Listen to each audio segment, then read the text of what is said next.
welcome, willkommen, bienvenue. So, another current events video. I want to talk about money. I want to talk about the economy in this one. So as I mentioned in the Jeffrey Epstein video, this last eclipse season really delivered for us. So, talking about solar eclipse on July 2nd, lunar eclipse on July 16th, and that whole 6-week period surrounding it. So, one thing that was going on was we had that eclipse in Gemini, so that solar eclipse on the 2nd. So, again, eclipses make us deal with things that were in the dark. So things that we were denying, things that we weren't paying attention to, and things that were hidden from us. So, you not only had that solar eclipse in Gemini, and Gemini is ruled by Mercury. So Gemini is all about, it's about communication, but it's also about trade, it's about commerce. And so we had the solar eclipse there, and then we had the lunar eclipse looking at it, because the lunar eclipse happened in Sagittarius, which is the opposite sign. So you had these eclipses either in Gemini or looking directly at Gemini. So the eclipses were bringing out sort of hidden information and hidden truths, dealing with money, dealing with trade, dealing with commerce. And so not only was there that solar eclipse there in the nakshatra, the mini constellation that's part of Gemini, Ardra. So Ardra is the howling wind, it's the teardrop, it's all about, the storm, like the kind of harsh events.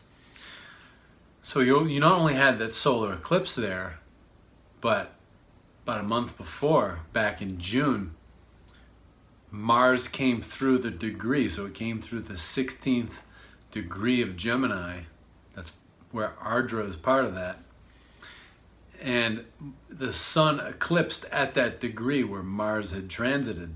So Mars basically, Mars is a planet, it's the planet of warfare, violence, turbulence. It's also the, planet of warriors. It's also, Mars is it's like a surgeon. It's like a surgeon with its knife, and he cuts things loose, that we have no use for. So Mars kind of laid a minefield for the sun. So, the sun was going to come around in another month. So Mars kind of laid a minefield so that when the sun had its eclipse there would sort of be increased volatility, and it would be that much more powerful. So, having the solar eclipse there in Gemini, this sign that has to do with trade and commerce, then we're forced to deal with uncomfortable things about the economy, about money, about commerce that we were denying. We didn't want to deal with it. We didn't want to pay attention. We weren't paying attention, or these things were hidden. And then, like I said, you had that lunar eclipse across from it in Sagittarius. So to follow it up, the moon was looking at these problems that we're being forced to deal with. So, what we're seeing right now, kind of in the aftermath of this and in the follow-up after this eclipse, because the eclipse happens and then it usually takes things a little while to develop. After the eclipse, it gets things into motion. So, what we're seeing now out of the financial world is a lot of chaos and a lot of turmoil.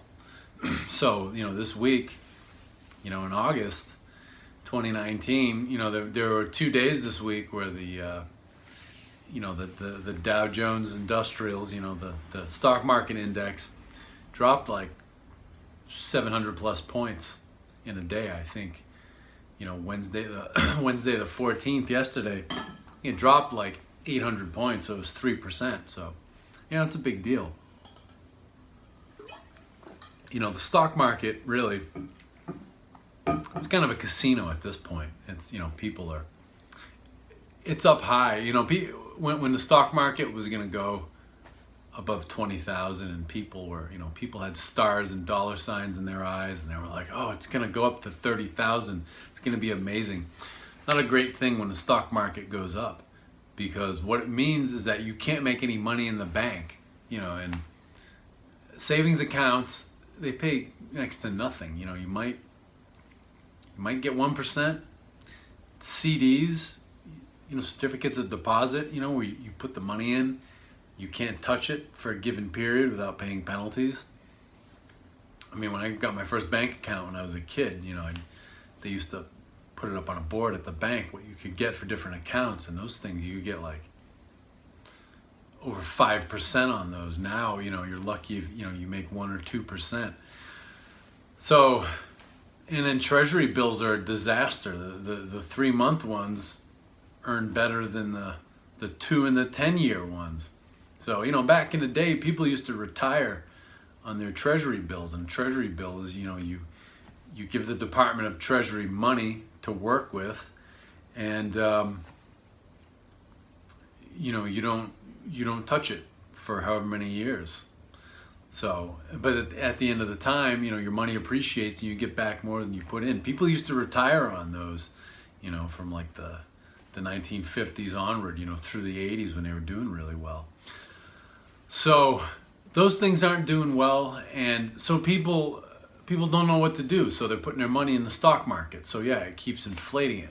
Now, it's basic yin and yang theory, things can only expand so much. Things can only get so young. They can only get so yang before it collapses into yin.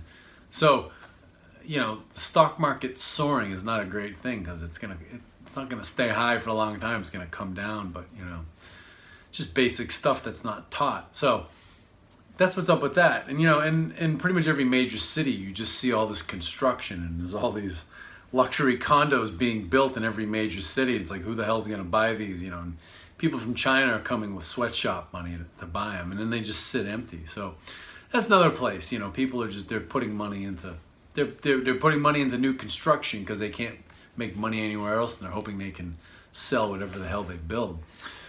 So we got the stock market doing crazy things. The bond markets are doing crazy things. They're flashing recession signs. It's just like before the one in 2008 with the bond markets. Same things are going on. So, we're coming back to that. So one more thing to look at here with the banks in the next few years, well, through this year, into next year and beyond, is negative interest rates. So one thing that's we've seen in the news here is that banks in Denmark are giving customers mortgages at negative interest rates. So basically you get paid to take out a mortgage. So in the long run, you're going to pay less than the amount that you took out. So, it sounds great, but basically they're doing this to make the numbers look good, to make the books look good, so nobody panics.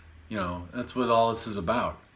So no one said it yet, but I mean that's my interpretation of it. It's not a great thing.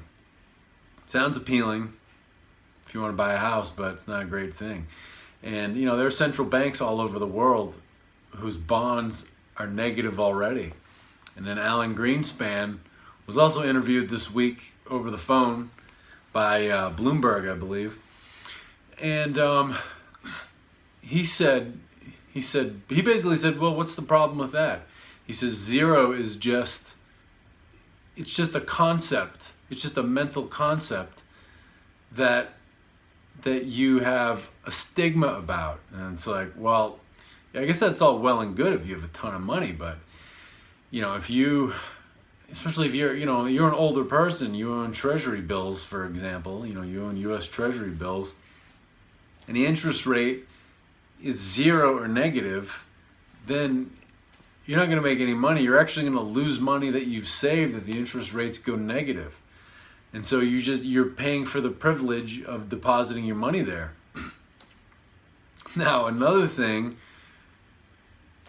the treasury bills going to zero or negative, that's curtains for the Social Security Administration. So, that's going to kill Social Security. because the only thing that Social Security Administration is allowed to invest in is United States Treasury debt. Around the world, the national pension funds, so other countries' Social Security funds, their equivalents, they have diversified investments, just like smart people with a lot of money do. So they invest in different stocks and real estate, you name it. They have high, mostly low risk, a little bit of high risk, all kinds of different things that they get into. But in the United States, Social Security Administration can only buy U.S. Treasury bills. So Social Security Administration is already in trouble. It looks like they can only pay out the benefits for maybe another 10 years, and 15 years if they're lucky. So if Treasury bonds, if the yield on those goes to 0 or below, Social Security Administration is going to crash even faster. So if you're planning on having Social Security past 10 years from now, sorry, ain't gonna happen.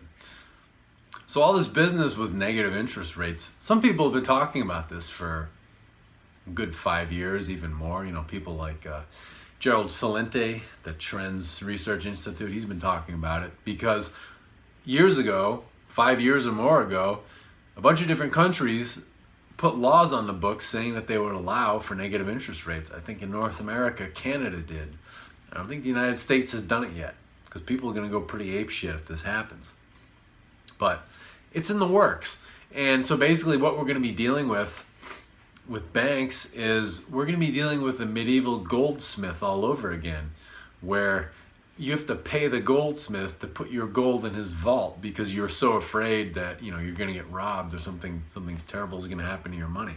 So the banks are going back to the medieval goldsmith. And there's even a guy who's a former army captain, and he was a private security contractor. He has a book called The Future is Feudal. So like feudal Europe, like medieval Europe, So on his current trajectory, yeah, probably the future is feudal.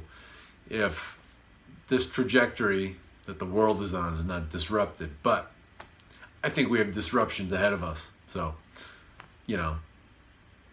can't have the sweet without the sour, right? A real big story was Deutsche Bank. So Deutsche Bank. Big investment bank in Germany. I think it was last month. They announced that they're letting go of 20% of their global workforce. That's 1 in 5 people. And basically right now there's a flight of investors out of that bank because their investments just aren't performing, and they're tied up in the whole derivatives mess. And in my opinion, I think Deutsche Bank is going to be just like Lehman Brothers back in 2008. I think it's gonna trigger something big. And we're coming up on big events.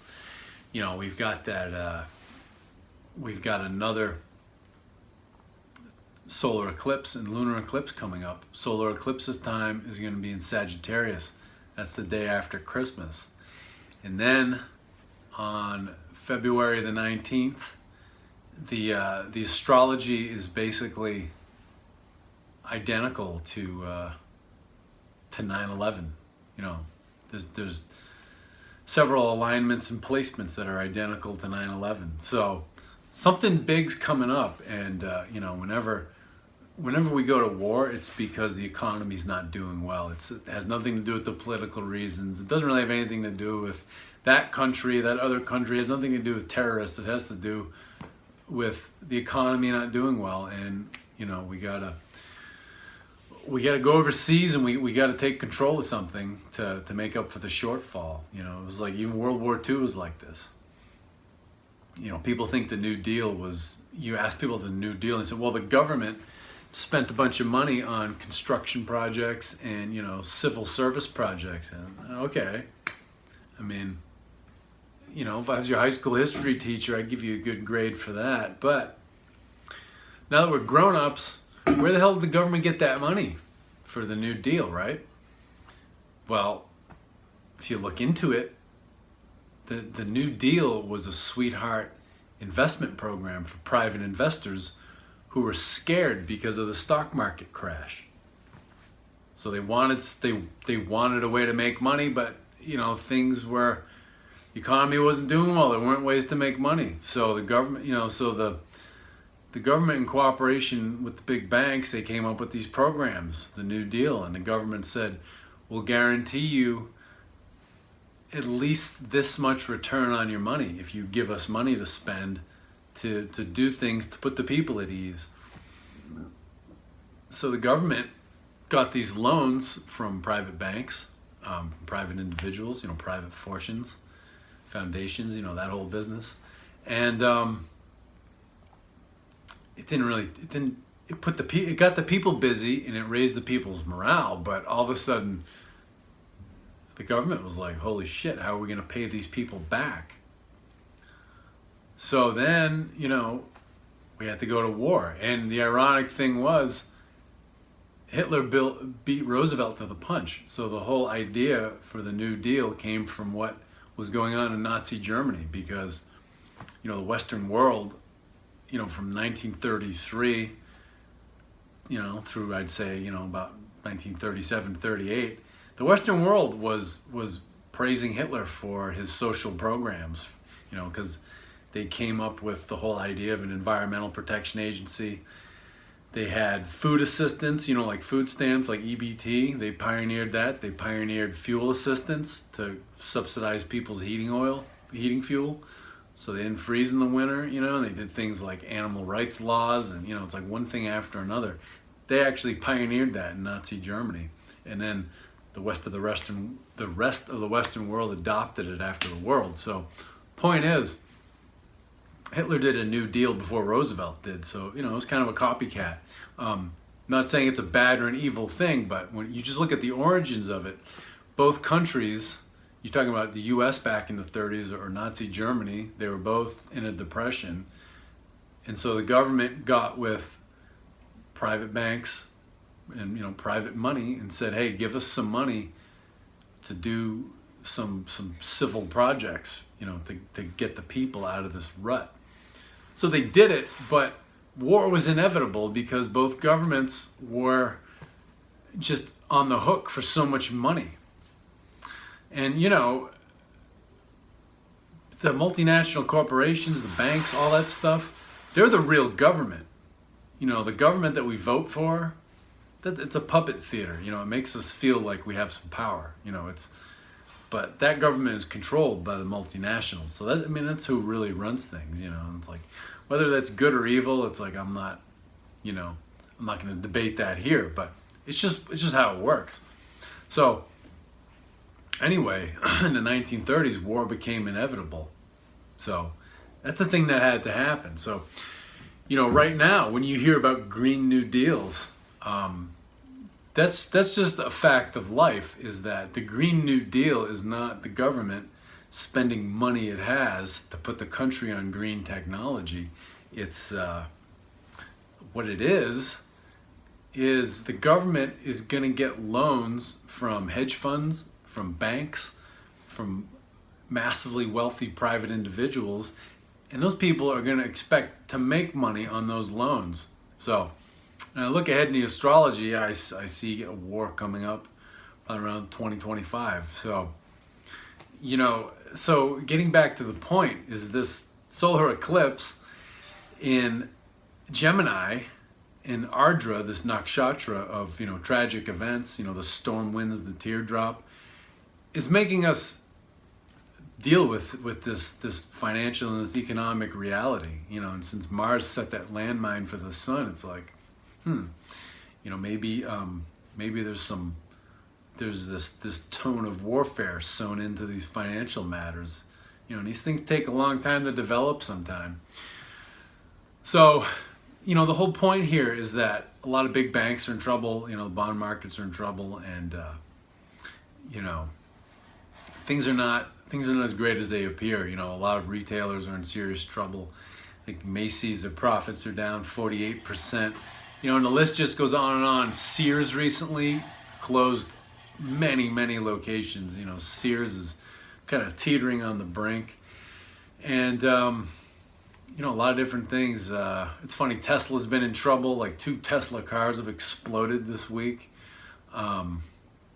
Actually, excuse me, one exploded in Russia. It was on autopilot and it just went crazy and crashed into a truck. And then there was this Tesla that was auto parallel parking itself, and it was slamming into another car. So, a lot of no fault, retailers, with a great thing going on, who've had a great thing going on, are in trouble. And then the oil demand is dropping. People aren't buying gas. They're not burning gas like they used to.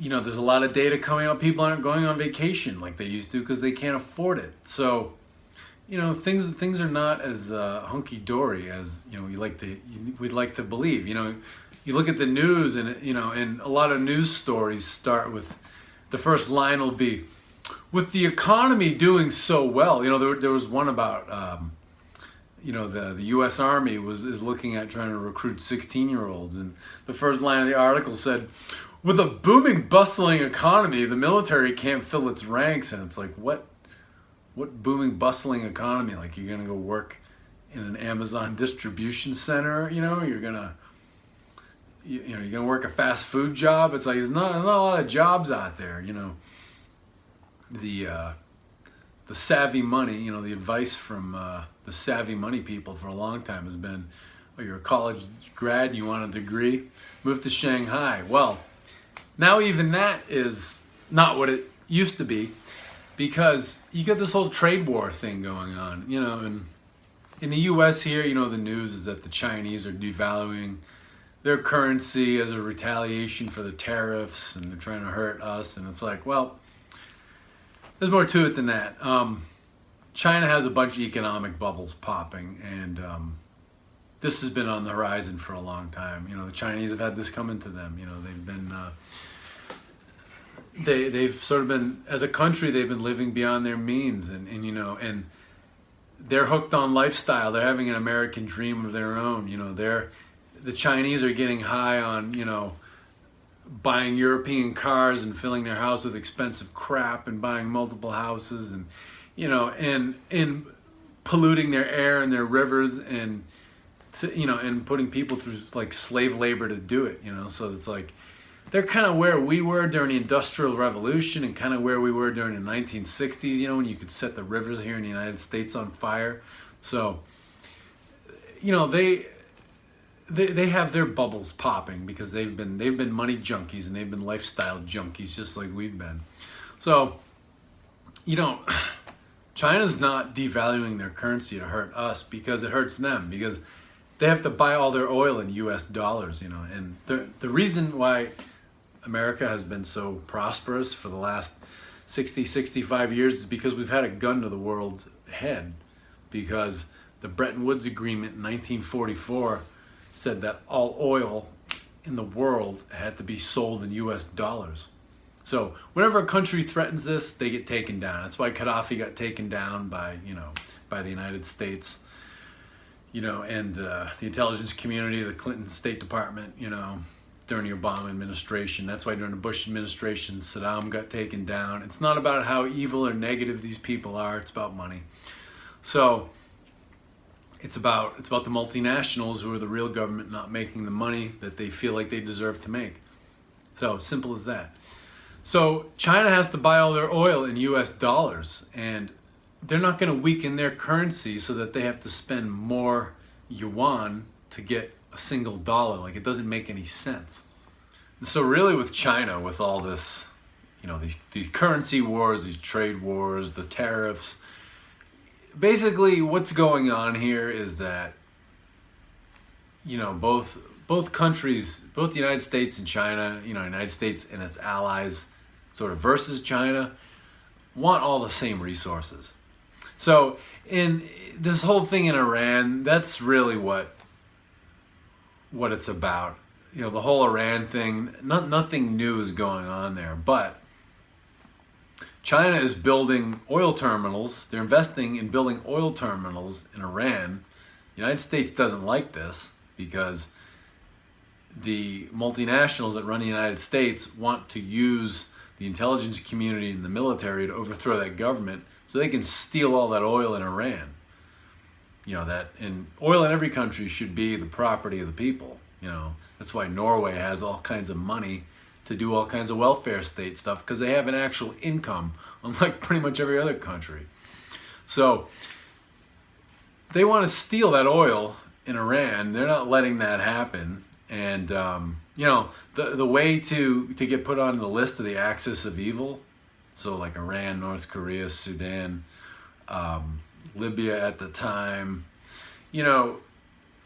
not great. I wouldn't want to live in any of those places, but they're on that axis of evil list because they don't let the multinationals do what they want there. It's not because they're evil or negative or whatever the fuck, or they're not spiritual enough, It's because they don't let the multinationals have their way with their country. So that's why they're on a hit list. That's why Iraq got on that list. So the whole Iran thing is about China moving in and investing. They're doing what the United States used to do and invest in infrastructure in other countries to, ingratiate themselves. And the U.S. doesn't even do that anymore. They just suck out the money. So, or the U.S. companies, I should say, with the backing of the military and the government. So that's what that's all about, and the more that China buys Iranian oil, which it crucially needs, they come closer to just trading oil in their own currencies. It comes closer to the point where China just buys Iranian oil in its own currency, and it stops using the US dollar, which keeps the US economy on life support and has for the last 70 years. So that's what that's really about. And there's the whole the Eurasia transportation plan, the roads and shipping lanes. I can't remember the official name of it, but basically there's this infrastructure plan with Eurasia where Eurasia is going to be connected by superhighways and by shipping lanes. So Iran is just getting closer to those countries in Eurasia, so to Russia and to China, because now they have the ability to ship. China has, it's called the String of Pearls, which is it's the shipping lanes from the Chinese ports to the Gulf where they can get oil, and Chinese ships and submarines patrol it now.